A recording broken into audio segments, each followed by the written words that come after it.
आज से 3,500 साल पहले फिरौन गुजरा और फिरौन के बाद तकरीबन 2000 साल के बाद इमामुल अंबिया तशरीफ लाए सल्लल्लाहु अलैहि वसल्लम।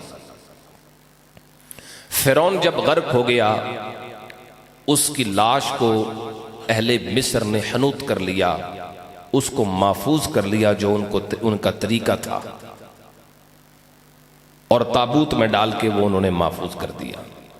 उनसे गलती यह हुई कि जब पानी से उसको निकाला गया, उसकी लाश को, तो उसकी लाश पर जो पानी के नमकियात मौजूद थे उन्होंने उसको धोया नहीं, और उन्हीं नमकियात समेत उन्होंने हनूत करके महफूज कर लिया। ये बात आपने याद रखनी। 2000 साल बाद हुजूर तशरीफ लाए, कुरान मजीद उतरा। कुरान मजीद में पूरा फिरौन का और हजरत मूसा अलैहिस्सलाम का वाकया तफसील से बयान हुआ। फिर वक्त गुजरता रहा, 1300 साल फिर गुजर गए। 18वीं सदी के अंदर 1871 में, 19वीं सदी 1871 में फिरौन की लाश का वो जो तहखाना है, उस तहखाने की तरफ जाने वाला रास्ता दरियाफ्त हो गया। अहमद अब्दुल रसूल नाम का एक बंदा था जो नवादरात को तलाश करता था और बेचता था, यानी पुरानी चीजें जो मदफून खजाने थे वो निकाल निकाल के बेचता था, जिसको कहते हैं एंटीक अशिया, वो ढूंढता था। उसने खोदते खोदते देखा कि यहां कोई रास्ता है, पता चल गया लोगों को। फिर खुदाई शुरू हुई। तकरीबन ये 1891 के अंदर या 1881 के अंदर वो जो मम्मी थी फिरौन की और लाश थी वो लोगों को मिल गई, और ताबूत मिल गया, उसके सीने पे उसका नाम लिखा हुआ। अब इस बात को आपने अच्छे से समझना है। तकरीबन उस पर रिसर्च चलती रही, हर दौर के अंदर साइंसदान उसकी लाश पे, हत्ता कि आखिरी रिसर्च 1992 के अंदर हुई।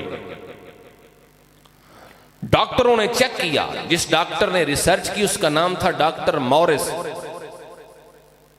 उसने रिसर्च की तो पता चला इसके जिस्म पर पानी के और समंदर के नमकियात हैं।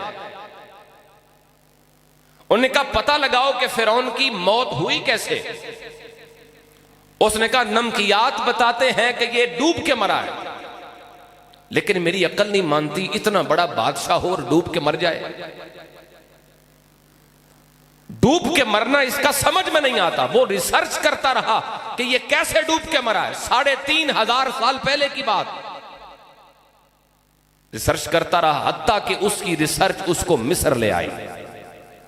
मिस्र का एक साइंसदान जो मुसलमान था, उससे मुलाकात हुई और कहा परेशान हूं इस मसले में कि फिरौन इतना बड़ा बादशाह और डूब के मर गया। ये बात मुझे हजम नहीं होती, ऐसा हुआ है या नहीं हुआ, लेकिन पानी के नमकियात बताते हैं कि ये डूब के मरा है। उसने कहा तुम अब परेशान हो, तुम्हारी इस परेशानी का हाल 1300 साल पहले आमिना के लाल ने कर दिया है। 1300 साल पहले उतरने वाला कुरान ये ऐलान कर चुका है, हत्ता अदरकहुल गरक। कुरान कहता है फिरौन डूब के मरा है, और कुरान ने ही यह फैसला फरमाया था कि इसकी लाश को अल्लाह ने सलामत रखना है। फलयौम नुनज्जीका बिबदनिका लितकून लिमन खल्फक आया। अल्लाह फरमाता है हमने तुझे बचाया है और हम तुझे महफूज रखेंगे ताकि बाद वालों के लिए तुझे निशानी बनाएं। इसकी लाश को अल्लाह ने इबरत बनाना था, निशानी बनाना था। उसने कहा तुम अब परेशान हो कि डूब के कैसे मरा, या डूब के मरा है या नहीं मरा। हमारा कुरान 1300 साल पहले बता चुका फिरौन डूब के मरा है। अब लाश भी मिली है, उसके वजूद पे नमकियात भी मालूम हुए हैं। पता यह चला है कि 3,500 साल पहले जो वाकया पेश आया, 2000 साल के बाद कुरान ने बयान फरमाया, और तकरीबन 3,500 साल के बाद उसकी सदाकत लोगों के सामने जाहिर हो गई। कि रब का कुरान भी सच्चा है, खुद रब रहमान भी सच्चा है।